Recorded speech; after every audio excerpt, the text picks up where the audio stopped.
Hola a todos y sean bienvenidos a un nuevo video de ECG en la sección de Fisiología y Exploración Cardiovascular. El tema de hoy es ruidos cardíacos, así que para iniciar esta explicación tenemos que tener en mente tres preceptos principales. El primero de ellos es que los ruidos cardíacos de un individuo sano están generados por los cierres de las válvulas del corazón. Otro segundo precepto, que es el contrario del primero, es que nunca vamos a tener un ruido cardíaco en el corazón que se genere por la apertura valvular. Esto es en el contexto de un paciente sano. Es decir, en un paciente sano los ruidos cardíacos se generan por el cierre de las válvulas, nunca por la apertura de estas. Y un tercer concepto que tenemos que tener en mente es que los focos de auscultación nos van a permitir escuchar la dinámica de presiones y la dinámica de flujos en el corazón que estudiamos en el video pasado de ciclo cardíaco desde distintos ángulos y nos van a permitir hacer un análisis integral de qué está ocurriendo en cada cavidad del corazón. Para eso tenemos que conocer cuáles son los focos auscultatorios mínimos requeridos para una auscultación cardiovascular. Y son 4 focos que tenemos nosotros que revisar que corresponden a las 4 válvulas del corazón. El primero de ellos sería el foco aórtico, que se encuentra a nivel del segundo espacio intercostal, línea parasternal del lado derecho. De este foco, pero de manera contraria, es decir, de manera en espejo, podemos auscultar en el segundo espacio intercostal de la línea parasternal del lado izquierdo el foco pulmonar. Ahora, el foco tricuspidio lo podemos encontrar a nivel del borde izquierdo del apéndice sifoides. Y el foco mitral, que sería el cuarto foco que necesitamos revisar, se encuentra en condiciones fisiológicas donde nosotros estemos palpando el choque de la punta. En un individuo sano, esta región es a nivel del quinto espacio intercostal, línea midclavicular del lado izquierdo. Aquí es donde nosotros vamos a tener a nuestro foco mitral. Entonces, ¿por qué es importante tener en cuenta estos focos? Porque nos permite una visualización general de las 4 cavidades del corazón, así como poder entender cómo se están comportando las presiones y los flujos de sangre dentro de las cavidades cardíacas. Un punto importante a mencionar es que los focos que se encuentran en la parte superior del tórax corresponden a los focos de las válvulas semilunares y los focos que se encuentran en la parte inferior del tórax corresponden a la auscultación de las válvulas auriculoventriculares. Esto es importante para el análisis de los fenómenos auscultatorios que nosotros encontremos a nivel de distintas cavidades del corazón.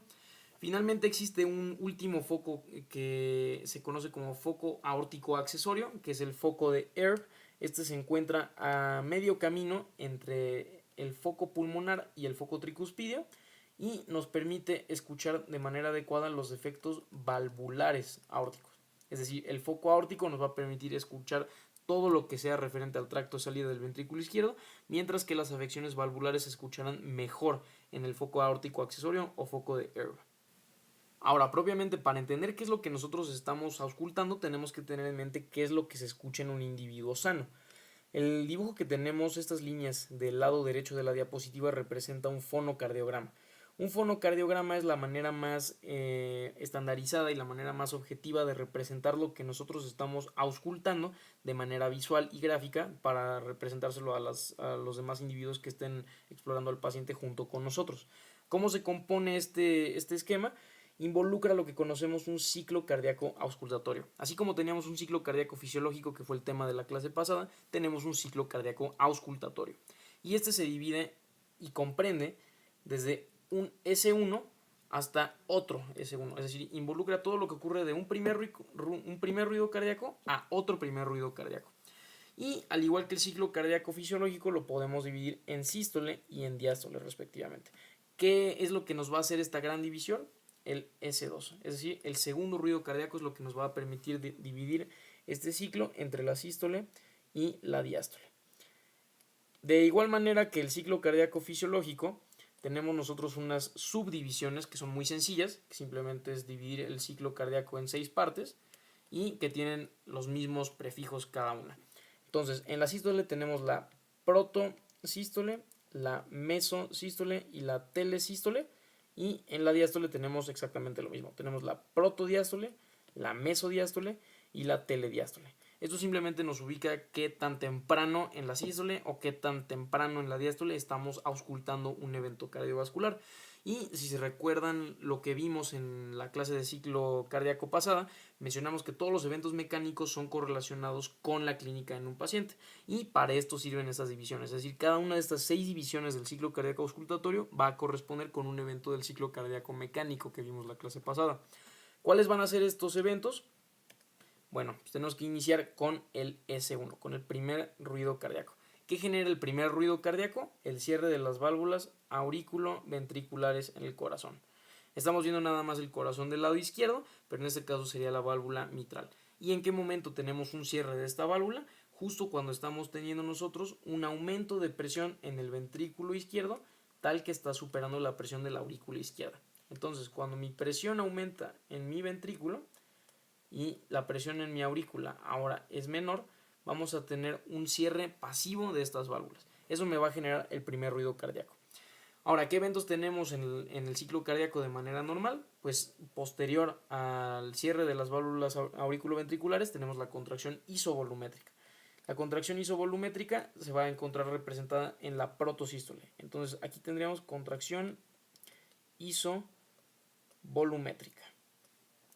En la mesosístole vamos a tener los periodos eyectivos, particularmente la eyección rápida del ventrículo. Y en la telesístole vamos a tener el periodo de eyección lenta. Esto ocurre cuando la presión de apertura aórtica se supera, que son los 80 milímetros de mercurio que dan el componente diastólico de la presión arterial, y que nos transmiten la fase eyectiva del corazón.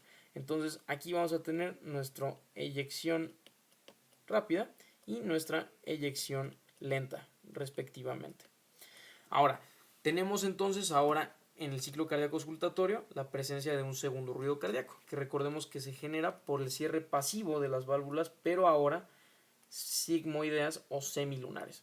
Este se genera cuando la presión en los vasos principales se encuentra mayor a la presión que se encuentran en los ventrículos, y esto cierra de manera pasiva y genera un ruido, que en este caso es el segundo ruido cardíaco. Ahora, en este momento es cuando tenemos la relajación isovolumétrica, que mecánicamente no genera ningún cambio en que nosotros podamos auscultar, por lo que no lo incluimos en esta división del ciclo cardíaco auscultatorio, y pasamos al siguiente momento en el ciclo cardíaco fisiológico, que sería la llenada ventricular rápida. Es decir, cuando ahora la presión en el ventrículo izquierdo se encuentra disminuida y la presión de la aurícula izquierda ahora la supera, es cuando vamos a tener nosotros una apertura pasiva de las válvulas que no debe generar ningún ruido y que nos va a permitir la caída de la sangre del retorno venoso hacia mi cavidad ventricular. Entonces aquí vamos a tener nuestro llenado ventricular rápido. En la mesodiástole vamos a tener el llenado ventricular lento o la diástasis, que en individuos normales no se escucha porque es un fenómeno auscultatorio de bajo volumen, pero corresponde a la mesodiástole, llenado ventricular lento. Y finalmente en la telediástole vamos a tener la última fase del ciclo cardíaco antes de un nuevo latido y antes de un nuevo primer S1, que sería la contracción auricular. La contracción auricular en un individuo sano, recordemos que corresponde al 20% del gasto cardíaco, y es lo que nosotros vamos a escuchar en la telediástole, la contracción auricular. Entonces, estas son las fases que corresponden en el ciclo cardíaco auscultatorio con las fases que corresponden al ciclo cardíaco mecánico. Y recordar que el S1 y el S2 siempre se encuentran generados por los cierres valvulares, nunca por la apertura valvular.